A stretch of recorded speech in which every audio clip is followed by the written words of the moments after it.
Welcome to A Well-Designed Business with your host, LuAnn. LuAnn has a lifetime of experience building a multi-million-dollar business with her husband and cousin, and she knows the challenges you face in your interior design business. LuAnn brings you real-life answers to your most pressing problems, as well as practical strategies to explode your interior design business. So, let's get to the business of interior design. Hi, welcome to another episode of A Well-Designed Business. So today finally begins the first of what I expect to be 3 interviews as a follow-up to the recent Design Bloggers Conference held in LA this past March. I've already interviewed 2 of the blog award winners, Claire Staszak of Centered by Design and Kelsey Grouse of Farmer's Daughters Interiors. And Claire's show is up today and Kelsey's will be up this Wednesday. I have an interview scheduled in 2 weeks from now with Amber Lewis, the keynote speaker from the conference, and I'll air that right away the following week.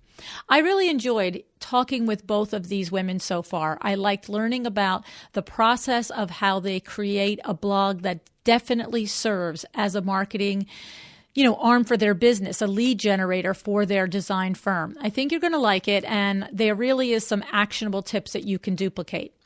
So let me tell you about Claire Staszak. Claire is a Chicago-based interior designer who's known for her holistic design process. She combines a refined aesthetic with wellness principles. Because in addition to her interior design training, Claire draws on her years of experience as a yoga and meditation instructor to gently guide her clients through the process of uncovering and refining their own unique style. The result is a sanctuary that is timeless, not trendy, and a home that is centered by design. Claire honed her design skills with apprenticeships at high-end firms like Nate Berkus Associates and Kate Marker Interiors. Her own work has been featured in Design Sponge, Rue Magazine, and Domino, and in 2016, she was honored with a nomination for HGTV's Fresh Faces of Design competition. For her latest project, Claire is seizing the opportunity to infuse her own home with her eclectic personal style, renovating a 1932 Tudor-style brick bungalow with her husband in Chicago. And you can follow this renovation on her blog. Claire studied interior design at the School of Art Institute in Chicago, and she holds a certificate of kitchen and bath design from Harper College. She is also a certified yoga instructor with more than 500 hours of training. She also has a Bachelor of Arts degree in journalism from the University of Dayton. So I am going to tell you a little bit about My Doma Studio, and I will be right back to introduce you to Claire Staszak. My thanks to My Doma Studio, one of our podcast sponsors. What is My Doma Studio? Well, you know, as busy interior designers, that running your own design firm isn't just about designing. There's managing contracts, clients, payments, products, and a million other things you're expected to be the master of and have control over. That's where My Doma Studio comes in. I'd like to invite you to try My Doma Studio. Go to mydomastudio.com/awelldesignedbusiness. You'll see why designers around the world are using My Doma Studio. My Doma Studio helps you organize the business end of your design firm so that you can spend time focusing and doing what you love, which is designing. Visit mydomastudio.com/awelldesignedbusiness today. And for listeners of the podcast, if you go to mydomastudio.com/awelldesignedbusiness, you will see that My Doma Studio has a special offer just for you. Hi, Claire. Thank you so much for joining me on A Well-Designed Business today. Hi, LuAnn. Thanks for having me. Yes, so I have told everybody in the introduction that not only are you an interior designer, but you're a blogger, and that you are one of the award winners from the Design Bloggers Conference that was just this past March in 2017. And you won the award for Best Blog Writing 2017. So, number one, congratulations, girlfriend. Thank you so much. You're welcome. And so, of course, I had such a terrific time at the Design Bloggers Conference this year in LA and really, really enjoyed the energy there, and the production that Adam and Luba and the rest of their team put on is really something to be witnessed. They really are top shelf. Did you find the same thing, that it was very well run? Yes, I had never attended and I was extremely impressed. I'm from the Midwest and sort of LA has a little bit of a, there's sort of a mystique, and I was a little nervous about going out there, and I thought it was just so welcoming. Everyone was so warm. It was very well run, and I was really actually just thrilled with the experience. I was too. I really enjoyed it. I loved all the networking events, and they really went out of their way to organize the networking events so you could get to them and everything. And then, of course, you guys and your awards, it's really something else. And so I decided that I would do this little series on some of you guys that won the award and some of the speakers and so forth. So here we are. Claire, thank you for joining me. And I just wanted to go through. You have an interesting business. So first of all, you're a trained interior designer and you're a trained yoga teacher. So you approach your design holistically, right? That's what I understand from your website and from your blog and so. So we'll talk about that a little bit. But I also noticed that, you have apprenticed for Nate Burkus Associates and Kate Marker Interiors. So, I mean, hello. So tell us a little bit about, because we're going to talk about the conference, but I want to just spend a few minutes talking about that because I feel like there's some mystique around that. Let's just use your words to describe it. I'm sure that if I didn't ask you a couple of questions about that, when a designer out there is listening to the program and they go to the show notes or they go to your website and they would have learned that you worked for these two very big firms and very well-known firms, that they'd be like, and you didn't ask her how she got those jobs? So Sure. tell me a little bit about it. No problem. So, the first thing I'll say is, I think being in school, so I went back to school for interior design at a local community college. It was a really great program and it had an associate's degree. And so I think being in school gives you a lot of benefits to get internships and apprenticeships and things that you may not have once you graduate. And so I really used my time in school as someone a little bit older going back to school to the fullest. And so I applied for all different sorts of internships and apprenticeships. And Nate Burkus is based here in Chicago, and they had just up on their website, multiple listings. And I went in for an interview, and I remember being just really incredibly nervous and thinking that it was way too easy and like they didn't ask me hard enough questions. I was like studying up on designers and like trying to like memorize people's names, and that just, it worked out well. And it's partly because, they have a program there where they are continually accepting students. They have a big business to run and need help. So I think if you're, willing to do the work, being an intern is not glamorous by any means, but you get to see some really cool things and projects. Specifically, I saw some here in Chicago with Nate's team, and that was really, really wonderful to see a big business run like that.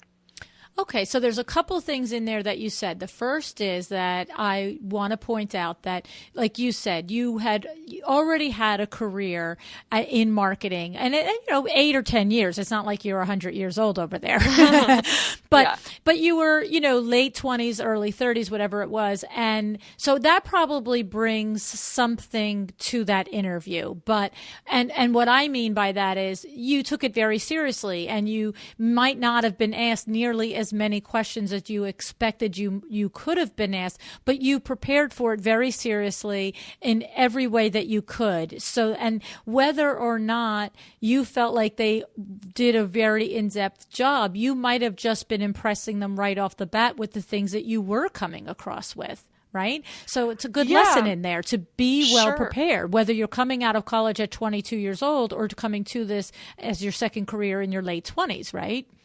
Definitely. And I think the other point I would just add is I certainly felt going back to school a little bit later that, I don't know, you just sort of feel potentially at a disadvantage, even though maybe actually now I consider it an advantage. At the time I thought, like, I'm too old to be doing this. I can't be doing a second career at 30. I know people are laughing, but I think what I realized is that actually in the workforce, the work experience, regardless of the field, is so important because you just sort of know how to do things. Exactly. That it made a big difference. Yes, I agree. And that is the good reason for, even if you are listening now and you're an interior design student in real time in your 18, 19, 20-year-old years, to get as much work experience as you can. Because, you know, some kids have the impression of, I'm in college and I'm taking the summer off and I'm going to get a summer shore house. This is my last time to be free or whatever. But your point is well made. Every bit of work experience you have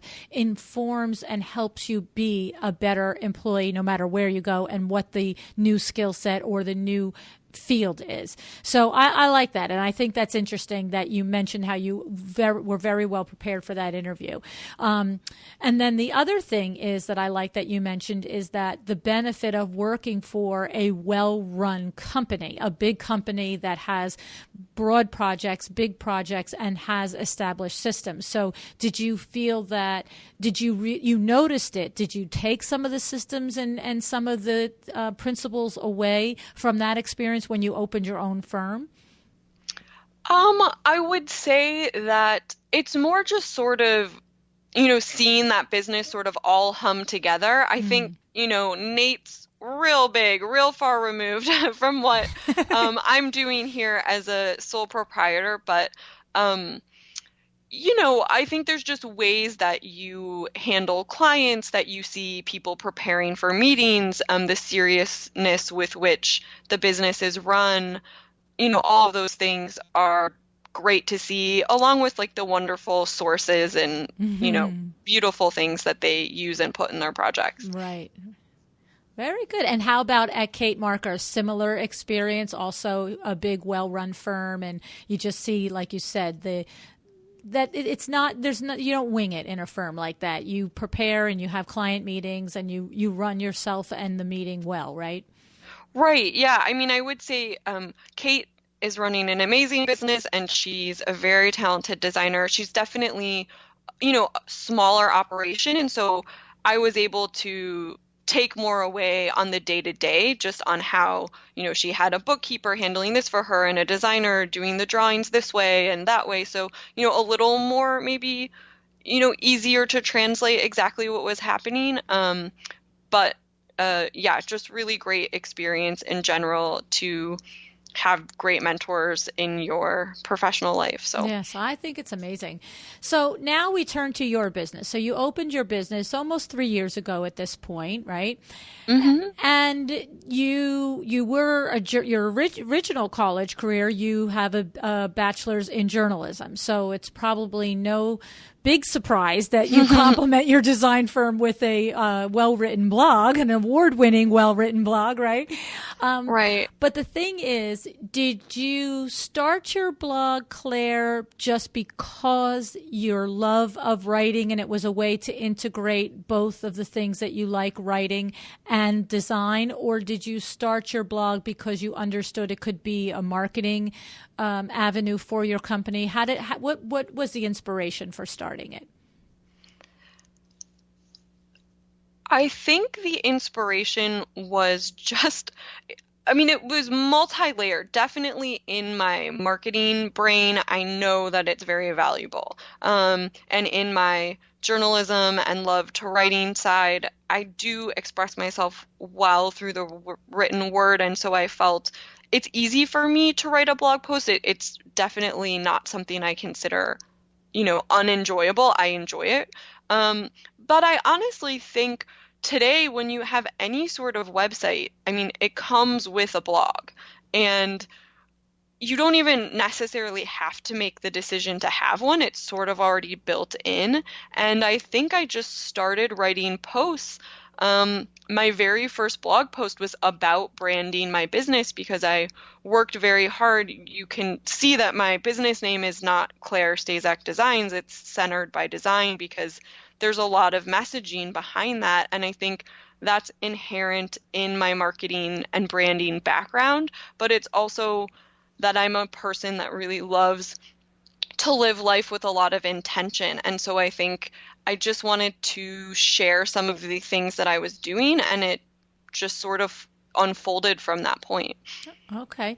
And so let's go into that a little bit, because you are a yoga practitioner and teacher, and you practice meditation, and you bring this ideal to your design. Tell us a little bit about how you do incorporate that. Sure. So, I mean, what I like to say is that, you know, your home should be your personal version of sanctuary. So for me, I was experiencing sanctuary at a yoga studio, and then I was also experiencing this feeling of, you know, calm and being like really happy when I was doing design work. And so the name of the business, Centered by Design, sort of came out of that idea that you really don't have to be in a yoga studio to experience this idea of sanctuary, and that people should be able to achieve that sort of anywhere. And, you know, I'm at this stage of my life where a lot of my friends and clients are young mothers, and they're so hectic and everything's always crazy. And I just really wanted to be this calming presence in these people's lives and help them not only sort of, you know, just through being this calming presence, but by being a project manager for them and creating these amazing spaces that would then help them to function better in their homes and hopefully feel a little more peace on a daily basis. Okay. Now, we talk all the time on the program about branding and having the message go consistent from the, like you said, the name of your company often through the message that you give out to the world in the way you design and the way that you present yourself through your blog and through your social media. And we say the reason to do this is because you will attract your tribe. You'll attract the people who value what you want. So do you find that to be true, Claire, because you write about it and you think about it, and because you portray that you are automatically getting inquiries from clients who they say to you, I not only want my space to be beautiful, but I want it to feel like a sanctuary, or feel zen, or feel like a place that I feel safe. Are you finding that they're saying it to you? Yeah, I really am. I had a few clients, one recent client in particular, who's sort of a little bit out of my typical network, who said, you know, I read, you know, what part of the reason I hired you is because I read that about page, and I felt like, okay, she just gets it. Like, she gets me, she gets what I want.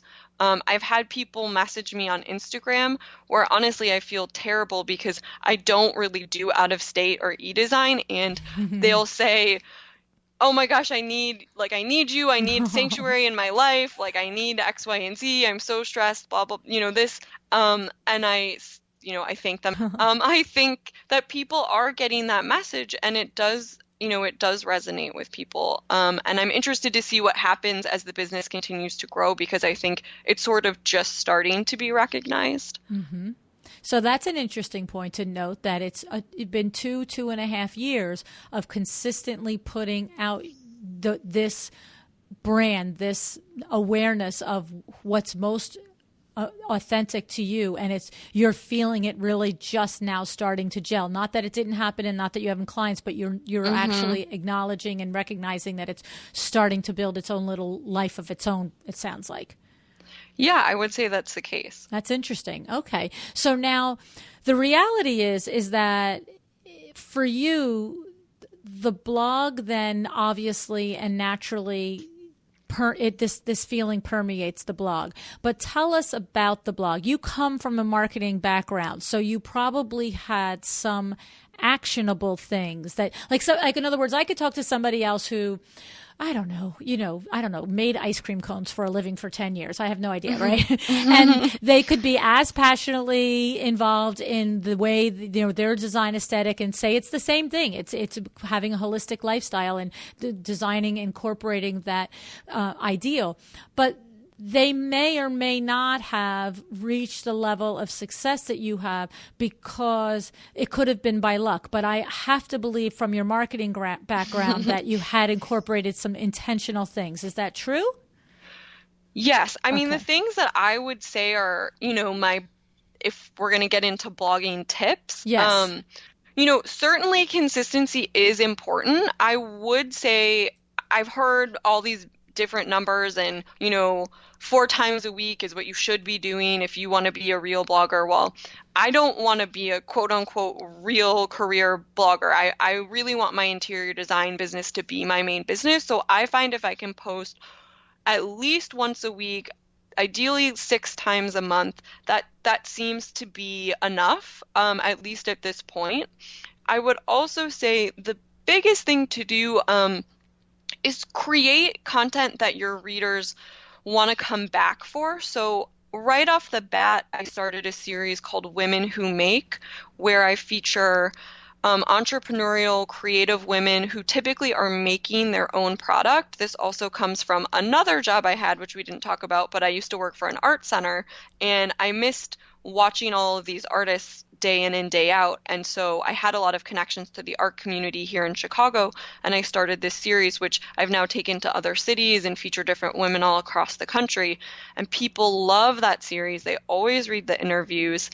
And then the second series I started was my husband and I bought a vintage home here in Chicago built in 1930, and we've been slowly renovating it ourselves.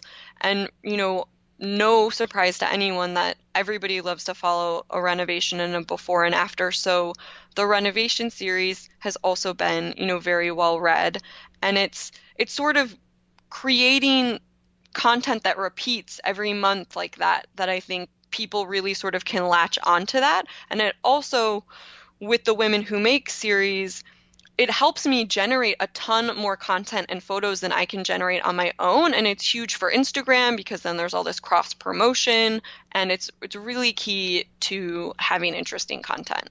I love these ideas. This is terrific, really, because sometimes we are aware of something, but we forget that it's the business side of it that it gives us. So yes, exactly that. If you have, and I happen to notice all of these little things on your blog, the Women Who Make, and I thought, oh my goodness, I love that. I have to tell you exactly what went through my mind. Can I tell you, this is hysterical? Yeah. You guys are going to crack up because I saw this blog category, Women Who Make, and of course I click on it. And looking at it, first I skim all the titles and I gather immediately, she's featuring all the work of all these women who create things. And then I read one or two and I thought, I want to do something that features the work that people create. And I was like, hello, that's what you're doing on your podcast. Yeah, you're totally doing that. And doesn't it feel good? And isn't it good for your business? But it's so funny. But I have to say, I want to do that. And I was like, yeah, hello, this is why you found out about this, because you're preparing for the next one that you're going to put up here. So, but I think, so I have to laugh at myself, by the way.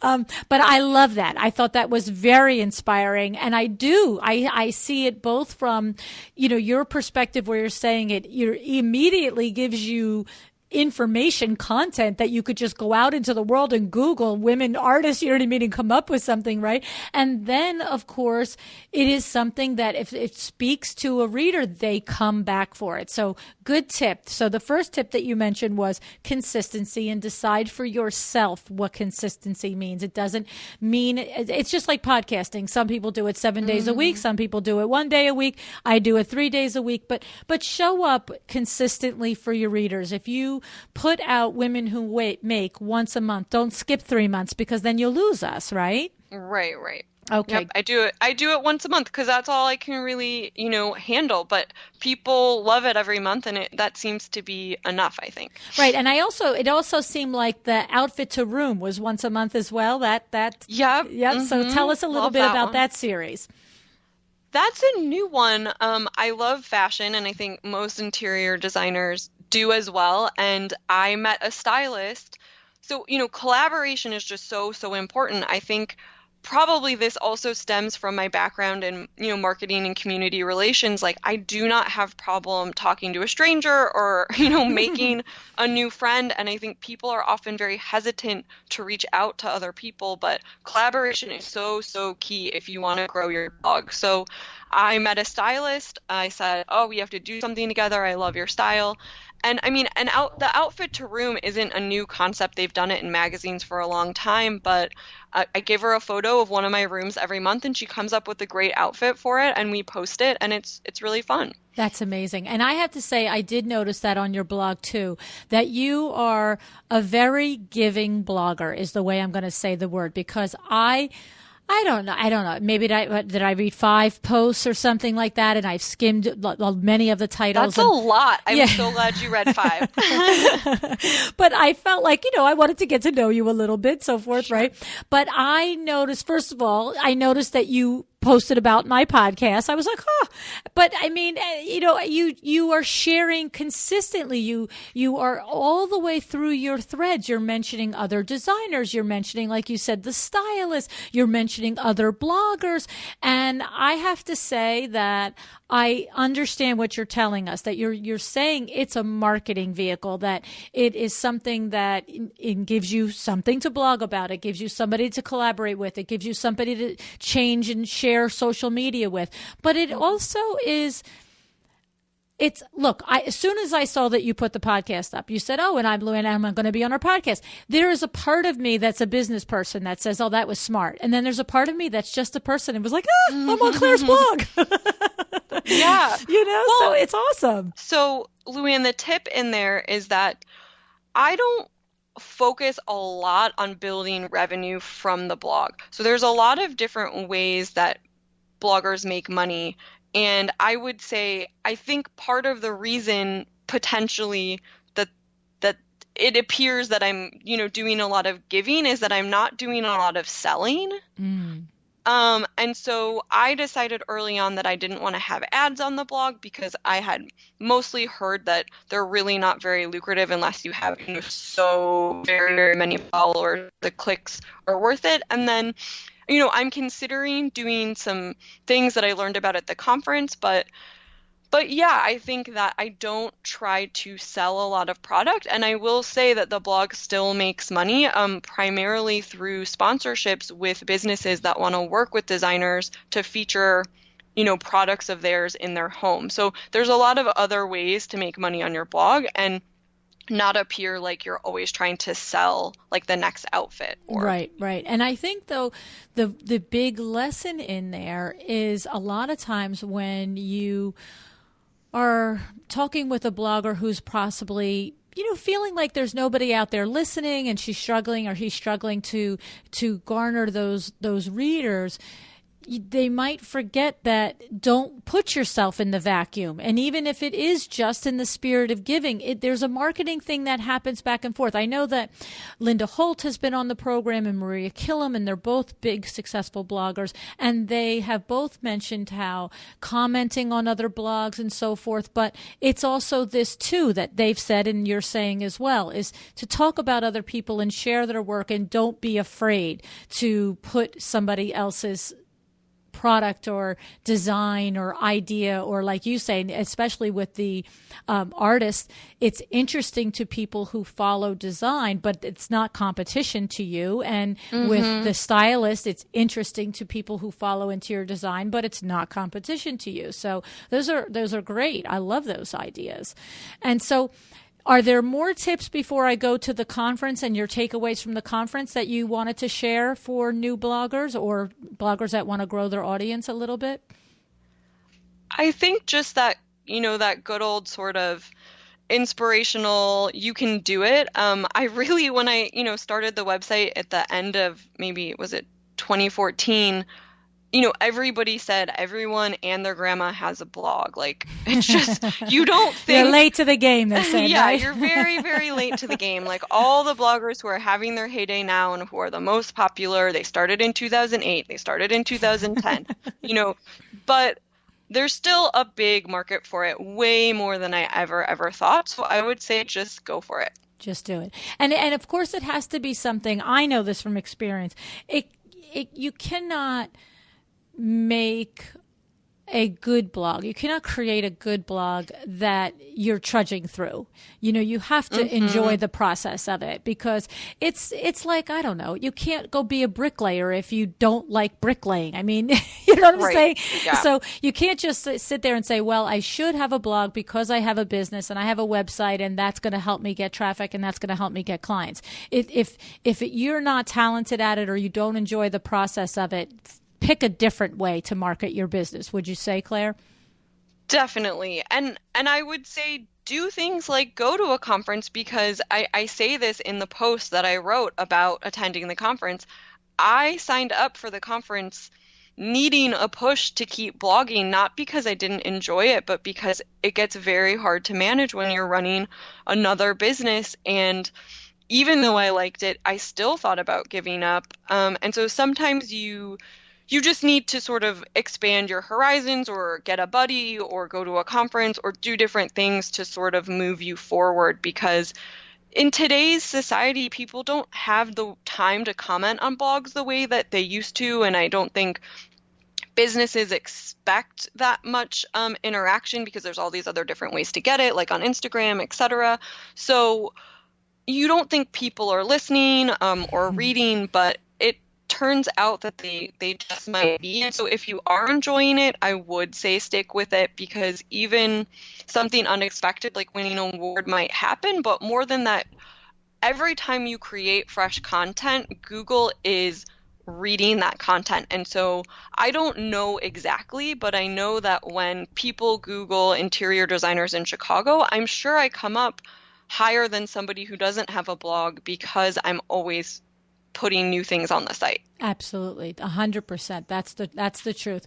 So, okay. So I just heard in there, one of your takeaways from attending Design Bloggers Conference was that it gave you a renewed energy for the blog itself, for doing it, despite running a full business in the middle of it. What other things did you find that you got from being a part of the conference, or that you enjoyed about it? I definitely think the networking is, number one. I was not only able to meet some great brands who I might collaborate with on the blog, but I met some incredible women who are also trying to run their own businesses and write blogs, and who want to support each other, and, who we've started our own little groups to exchange home tours on the blog and do all these different fun things. One of the people happens to be Kelsey from The Farmer's Daughter, who won Best New Blog. So, it's just a great way to connect with people and sort of, like you said, find your tribe, because you need other bloggers to support you. It's just key. Well, I was curious. That was one of the questions that I was going to ask you prior to the conference. Did you have a little mastermind or network of other bloggers close to you, or any parts of the country, to talk and support you and so forth? Or is that a new thing now, having been at the conference? It's definitely bigger and more robust since being at the conference. I have some, there's a blogger network here in Chicago that is very focused on fashion design. And I definitely had some friends I could ask questions about blogging, especially a lot of the big fashion bloggers usually work for some big agency and kind of know a lot more things than the average person would know. So you can sort of, but I didn't have really the interior design community. And that's, I think, what I was looking for. Nice. And so now you have partnered up with however many, and you guys have you actually formally decided to meet either virtually or just, on a regular basis? Or is it more like now you have people that you've met face to face and you can email them for a question or for support or something? We actually did create our own Facebook group. Love it. And, are doing other modes of communication to continue to work together. So, for instance, there's a few different bloggers, including Kelsey, who I mentioned from the conference, and we will all throughout April and May be sharing our home tours. And then, so for instance, say I put my home tour on my blog on Monday, then all the other bloggers in the network will repost my home tour to their blog and then also feature me on Instagram. And so we'll do that one after another for each other for 6 weeks. Oh, that's fun. Yeah. That's smart. That's amazing. And it's sort of, we're creating a hashtag along with it, which, gosh, I'm going to forget it, but I think it's Spring into Home. And, we'll invite people to play along with us, like post photos of their home. It's sort of this idea of just welcoming people in. We want you to see where we live. We want to see where you live and how you decorate. And so. Isn't that great? That's such a brilliant idea. It's definitely been done, but okay. See, I haven't heard of it before, but that's pretty cool. I love that. Yeah, I mean, Spring into Home is probably our own hashtag just because it's spring and it's a home tour. But people exchange, I feel like, things on the blogs all the time. It's just getting it organized and creating some momentum and some interest around it. Yeah, and so that's nice though, because you could have just reached out to any number of bloggers, but the difference is having met them face to face in person, you have a connection now, that is opposed to just a cold email saying, I admire your blog and would you like to be a part of a little thing, right? Definitely. And I think too, you do have to be conscious of people's different design aesthetics. I mean, I think all gravitated towards each other for a reason. I would say, we're all relatively in the 30s and 40s range. We all have a similar, not necessarily similar, but appreciation and or similar aesthetic. So, it has to work for your blog and for your audience. Well, that's true. I can understand that, because if you are completely opposite aesthetics and one is whatever design, then your readers are be like, well, I don't want to see that stuff today, right? Because your readers, okay, very good point too. So that's another excellent point, that if you want to create your own little, I'm going to call it a mastermind, even though I know that's not exactly what it is, but your own little mastermind, that you should, instead of being afraid to have somebody who's aesthetic like yours, it should be align with it somewhere, so that you don't alienate the readers, and yet you actually, because the whole point is to encourage your readers to cross-reference and be readers of all of your blogs. Right, exactly. Awesome. I love it. Okay, so let's get into a little bit of the mechanics of how you manage an interior design firm and a successful blog. Do you have systems? Do you blog on certain days and design on other days? What's sort of that like for you, Claire? Oh, LuAnn, that's the big question. I mean, I wish I could tell you I was more organized. It's a good way to answer that. I think it's really at this point, and I would say probably any new business owner can relate, you're just sort of fighting to keep your head above water. I'm not going to lie and, act like I have it all together. There's late night posting. There's just, how do I get this post out today? I have invested in, I have a web developer. I would say another tip of mine is you don't have to spend a lot of money on your blog, but you need to spend a little bit of money, having it look good. I was actually also nominated in the graphics and photography category. Oh. And I think it's very important. Your blog has to look pretty. People want to, look at not just the pretty pictures, but the layout. So, I have somebody when I need changes that can make those for me. I have someone who I recently just employed because of the conference and sort of wanting to maybe take my blog even a little bit further, where have some new series in mind. I have,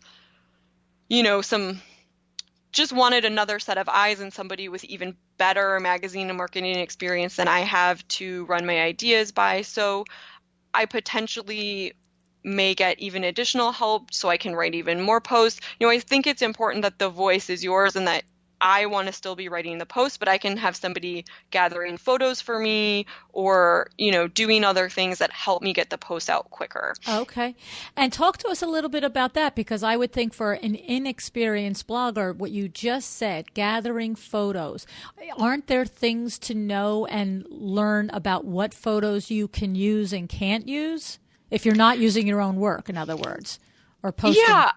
Definitely. I mean, you always need to credit the source, ideally credit the photographer, and the source, and have a link back to wherever that photo was found. I tend to use a lot of original photography. I mean, another tip would be I'm not a photographer. I wish that I was. I don't have quite the time to learn right now. That is one of my major future goals for a successful blog, do your own photography. But if not, find students, find friends willing to give you deals or trade some design skills for photography skills, because the more beautiful photos you can generate and that, are your own content, the better. So I frequently will pay a friend or a photographer to take photos for me, whatever the project, if it's my work, but more often, the Women Who Make series, those photos, we go into those spaces and take those pictures ourselves. So okay. But as far as if you are going to take something of someone else's work, is it as simple as that, Claire, that you simply credit them, the photographer as well, if you know who it is, and the link, and that's all that you have to be concerned about from a legal standpoint? I wouldn't want to give any legal advice because I'm not exactly a lawyer, but I think sort of that's the etiquette that's going, especially if you found the link, through Pinterest. And I don't know, I don't do this, but I've seen other bloggers where, they'll have full entire home tours from another designer's portfolio. I don't know if they've emailed those people and specifically asked for permission, or they're just pulling those photos, off of the internet and crediting that source. It's a very gray area. So, I would say you need to just be ethical and don't do something that you're not comfortable with. And if you feel like you should ask the designer, especially if it's, someone's work and you don't know them, or you're going to feature like multiple photos from the same project, I would certainly contact the designer. Right. Okay. Yeah, I just wanted to cover that because I don't want anybody to just think that, I don't want anybody to think either one of us is giving out legal advice. Let's be real. But I also don't want anybody to think that we're just like, hey, just grab whatever you want and use whatever you want and don't think about it. There has to be some sort of thing. Yeah. So, and I would say for the kind of content that I create, I'm often not doing that, but I do see that happen a lot. And I think that the etiquette, especially, again, most people, I feel like they find photos on, Pinterest, and they're looking for instance, my most read post ever is about how to hang your window treatments. And so the photos in that post are not my photos, but they're photos that I found on Pinterest of different rooms, different designers. And you don't link back to Pinterest, but you link to the original source of the photo. And that's a good tip. Because that's where the photo came from. And hopefully sometimes with how big the internet is, you have to dive a couple steps deeper to find, because maybe it's a little bit cumbersome, but say you find this image on Pinterest and then you click on it. Well, it's actually on somebody else's blog and it's not their image. And then you click again and it might be on somebody else's blog. So you've got to go far to find who actually designed that. Is the original person of that. And that's funny that your most read post ever is on window treatments. I know. Gosh, I didn't even think of that before I said it. But a lot of people need help with that. I know, right? And here I am barely getting a blog out on it. That's pretty funny. But that's true. And I have actually been surfing the net and the web, and have come up with my work on somebody else's website. And I was like, 2 times it happened, and it wasn't a blogger who was giving any credit or anything like that. One was actually a window treatment company like mine, but in a different state, had it as part of their portfolio. And I was like, really? No, I don't think so. So I picked up the telephone. I'm like, excuse me. And then that person actually was like, well, if I credit you, I'm like, no. Right. That's terrible. If you're a blogger, maybe, but you're a window treatment person. You are not going to tell your customers that you did that. Yeah, absolutely not. So, and I don't care if the fine print at the bottom says, Window Works in New Jersey did it. So, right. And I will say a lot of designers do watermark their photos, and I think that that's smart. just something I haven't gotten around to doing quite yet. I know, me either. I keeps randomly coming across my path, and even just I forget who's just recently has been showing up a lot on my feed on Instagram, a designer, and just along the bottom, she just has her. It might be. Is it Summer Thornton? She has a great watermark and a great logo. No, I want to say, is it Design something FI?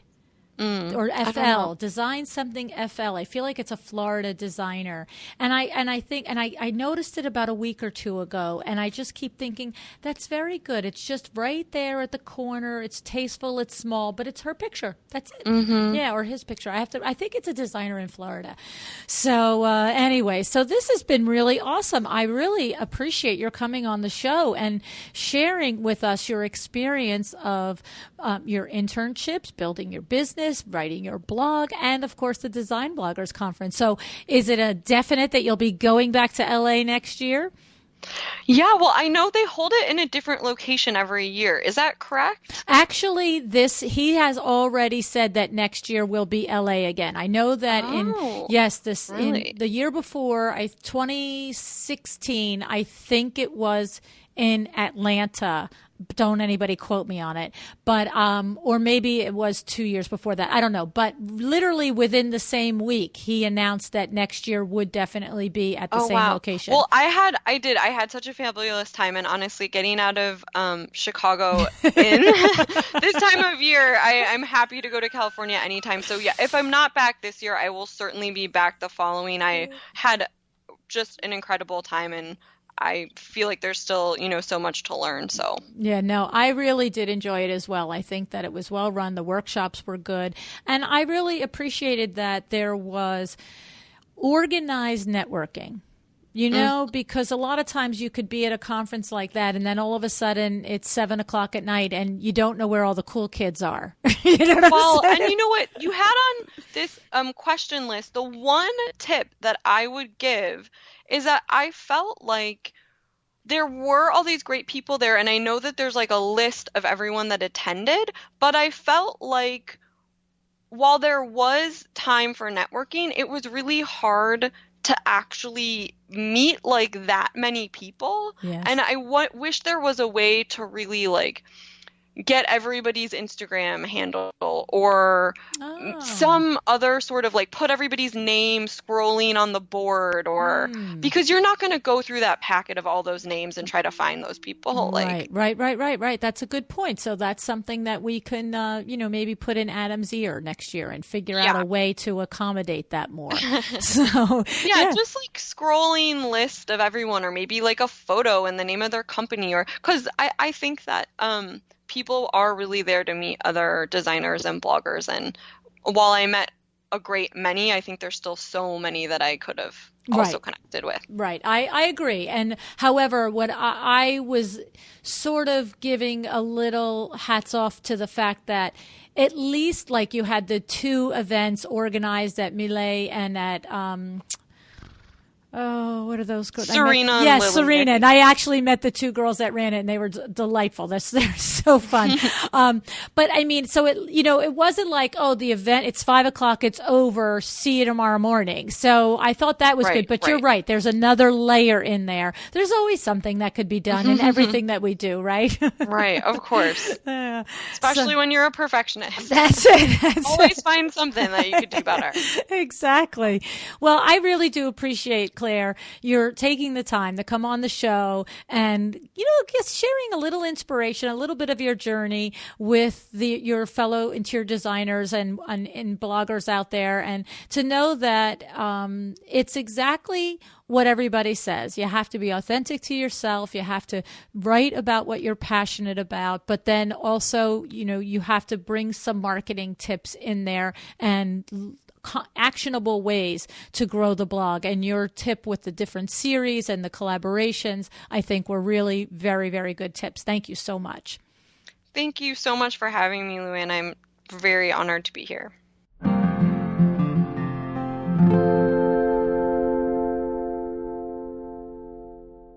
Did Did you catch the same things I did? I could hear it in Claire's voice, in her demeanor, the skills she brought from her previous experiences to her own firm. The level of professionalism learned at a no-nonsense, high-level firm like Nate Berkus and like Kate Marker Interiors. Her words were, she learned how to dress, how to act, and how to present. Valuable lessons, and you can see through the success of her blog, her previous marketing experience. Claire's blog is an effective marketing tool, not just a place for her to record her musings and her inspirations. I mean, 10,000 to 15,000 page views, that's a pretty significant number. I'll take it at the podcast, by the way. The actual strategies that Claire mentioned include these. Consistency. And I'm just going to say at this point, I don't think I need to explain how important this is for everything in your business, from blogging to invoicing. Did you catch Kimberly Seldon's Business of Design podcast episode number 3? She actually has a specific, consistent system for shopping for memos. I mean, seriously. So if you missed that episode, you should check that out. Go to iTunes and see and put in there Business of Design. Matter of fact, you should listen to all her episodes. She's fabulous. Back to Claire's steps. Create repeatable series that draw the reader back each month looking for the next installment. Claire includes a feature on fellow women creatives and artists. She also includes a feature on the renovation to her own home and a collaboration with a stylist who selects an outfit to complement a design space. Notice that the collaboration are with businesses that are of like interest to her readers but don't necessarily compete with her platform. I love that. And Claire point blank said, spend some money for a web developer, especially if you don't have the skills to do it well. And she said, pay attention to using quality original photos, and you need to make your blog look pretty. Seems obvious, but maybe not always. So go out of your way and pay attention to your photographs and make the blog look pretty. And finally, I have some observations on Claire's takeaways from her experience at the Design Bloggers Conference. Claire described a sense of renewed energy for her blog and her business after attending the event. She also mentioned how she met and formed a collaboration with several new designer friends, and they have a new blog series this spring that each will share on each other's blogs, cross-promoting their audiences. That's an awesome marketing tool for bloggers. Their promotion is called #SpringIntoHome. I've put the link for the first installment on Claire's blog into our show notes. The first post is the home of Doreen Corrigan, who is also from the Chicago area like Claire. This group of women has also created a Facebook group for them to help each other and to simply stay connected and inspire each other. So tons of great ideas and inspiration and an award, all from attending the Design Bloggers Conference. All in all, I would say it was a smart idea for Claire to make the effort to go. Maybe next year we'll see you there too. So before I leave, I always have some housekeeping notes. Last week, I mentioned that you need to be on our email list so you're in the loop here. You can go to our website at www.windowworks-nj.com/podcast and sign up there. Or you can easily, right from your phone, text the word Design Biz, DESIGNBIZ, to 444-999. Design Biz to 444-999. Either way, it's really important to be on the list because the podcast recording is often ahead of real time. So I don't always have the details nailed down at the time of recording to let you know what's going on. For example, we have 2 things coming up very quickly. The first is a My Doma workshop at my showroom in Livingston, New Jersey. A previous guest, Gail Davis, who is episode number 47, you should go listen, has since become not only a WindowWorks designer client, but a good friend to Kim and myself. And she asked me if she could run a series of hands-on workshops from our showroom. And I said, yes, ma'am, you certainly can. I am very happy to help particularly Gail's business grow in every way I can, but all of yours as well. So on Monday, May 15th at 12:30 p.m., we will have a Lunch and Learn workshop on My Doma Studio. Sarah Danielli, the CEO of My Doma Studio, is flying in from Canada to personally lead everyone in this workshop. How cool is that? So you need to understand this is a bring your laptop and get ready to really learn and operate My Doma Studio so you can see what it is, how it works, and you can leave knowing what it can do for your business. Now, if you haven't heard of My Doma Studio, please go back and listen to episode number 91. This was my first interview with Sarah, and she explains all about My Doma Studio, the benefits to your interior design firm, and the features that it has. And just a quick note, I'll interject here. Sarah and I will be recording an upcoming Power Talk Friday explaining new features and initiatives that are coming to the My Doma Studio platform this spring. So be sure to check Power Talk Fridays for that. Okay. Getting back to the events and why you need to be on our email list. So we have the My Doma Studio Workshop Monday, May 15th. Because this is at my showroom, this is obviously a spaces limit event, so you must RSVP, and we will cap it at about 20 people. So it's first come, first serve, peeps. Try to come out and be ready to work. Next, there's a much larger event, an all fun, no work event, which are pretty cool too, planned for New York City. The thing is, though, those details are not ready for me to share yet.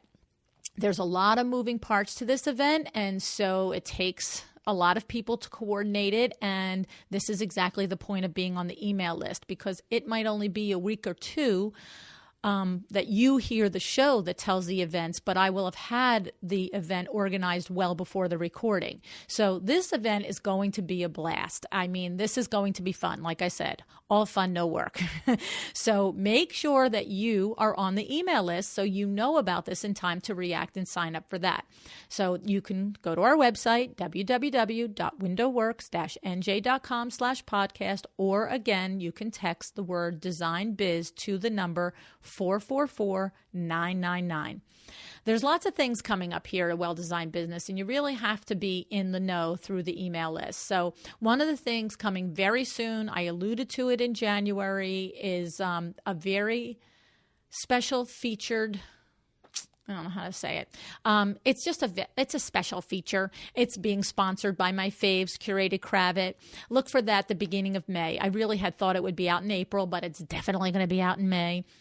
And please remember, Curated Cravat, Cravat Inc. and CuratedCravat.com are still very much aligned with the podcast. They're still sponsors. It's just as soon as this comes out, you'll understand how and why what their involvement is. But the discount code at Curated Cravat is still live and active.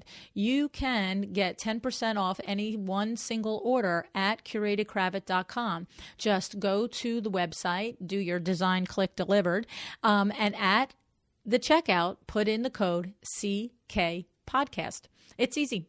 Alrighty, so that is the show for today. Thank you for joining me. I love it when you show up and listen. I appreciate it so much. Tell a designer bestie about the show if you would, and have an excellent day.